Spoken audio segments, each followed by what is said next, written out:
हाँ वकील साहब।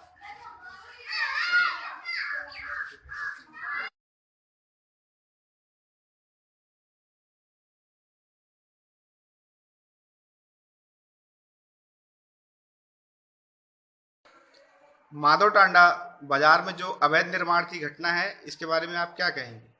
माधव टांडा बाजार में ये सब्जी मंडी में आज अवैध निर्माण हुआ है।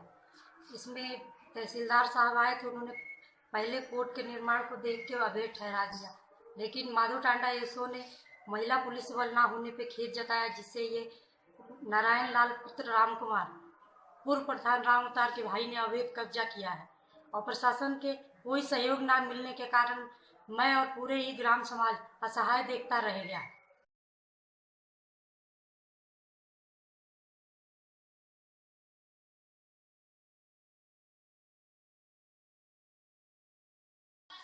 क्या नाम है आपका? मेरा नाम गुड्डू है। कहाँ के निवासी हैं आप? माधव टांडा। आज क्या हुआ आपके साथ में? सर हमारे साथ ये हुआ था कि माधव टांडा बाजार जो कि सार्वजनिक बाजार है और उसका मुकदमा करीब 9 साल मैंने लड़ा और 2 साल पहले मैंने उसे जीत लिया। वहाँ पर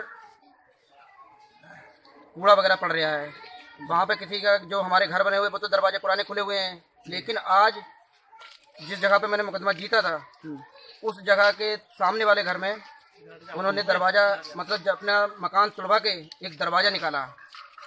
किस दिन इन्होंने दरवाजा निकालने की कोशिश की है? ये किया है 28/3/2017, आज दिन है मंगलवार का। अच्छा, फिर आपने क्या किया? हमने किया उसको मना करने गए कि भाई साहब आप दरवाजा क्यों क्या बनाने जा रहे हो? तो कह रहा है अगर तू ज्यादा बोलेगा तुझे उठा उठा के पटक के मारेंगे यहाँ पे। जी। सर मैं घबरा गया।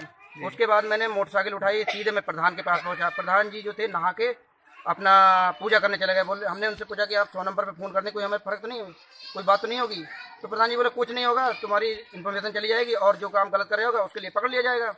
हमने 100 नंबर को फ़ोन किया जी। 100 नंबर वाले हमारे पास 15 मिनट के अंदर आ गए जी। आने के बाद में उसके बाद में उन्होंने क्या किया, मुझे कहा कौन है? हमने कहा ये है सर। उसके बाद में उससे कहा कि तुम क्या है दरवाजा खोलने? वो बोला नहीं दरवाजा नहीं खोलने। उसके बाद बोल रहे दरवाजा मैं खोलूंगा तो क्या कर लोगे जी? तो बोला दरवाजा खोलोगे तो आप मुझे मेरे संग थाने चलो। तो उसके लिए थाने ले जा रहे तो मुझसे बोले तू भी बैठो जी। उसके बाद मुझे एसओ साहब के सामने प्रस्तुत किया गया जी। एसओ साहब के सामने प्रस्तुत करने के बाद में एसओ साहब से उन्होंने कहा कि सर ये दोनों को मैं ले आया हूँ, बाजार की जमीन सार्वजनिक है और ये निर्माण कर रहा था, इनने शिकायत किया है। तो जैसा आप बोले तेरा घर कितनी दूर है? मैंने कहा साहब हमारा 60 फीट करीब दूर घर है, लेकिन हम ये गांव के नाते सार्वजनिक जमीन है इसलिए मैंने इन्फॉर्मेशन दिया है। तो ऐसा साहब ने कहा कि इन दोनों को अंदर बैठा लो जाके।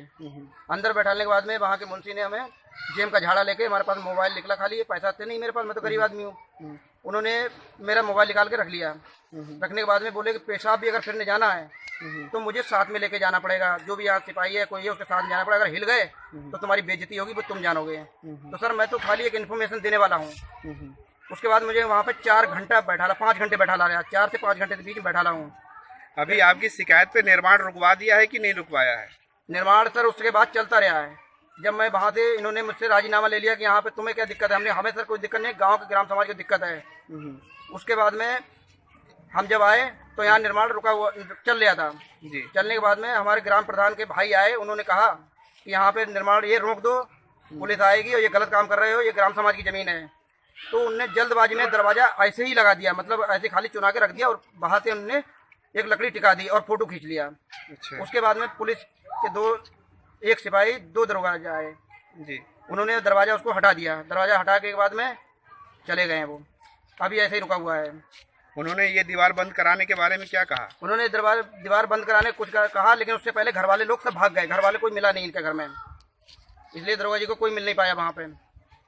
आपके हिसाब से, आपने इस जमीन का केस लड़ा है, आपके हिसाब से ये दरवाजा खुलना चाहिए कि नहीं खुलना चाहिए? नहीं, हमारे हिसाब से ये दरवाजा नहीं खुलना चाहिए। सार्वजनिक जमीन के लिए इसमें चाहे लैट्रिन बन जाए, चाहे बाथरूम बन जाए, या बाजार लगने के लिए, यहाँ पे बैठने के लिए, गरीब आदमी के लिए कुछ भी बन सकता है। हमारे लिए कुछ नहीं है, हमने लड़ा गरीब जनता के लिए।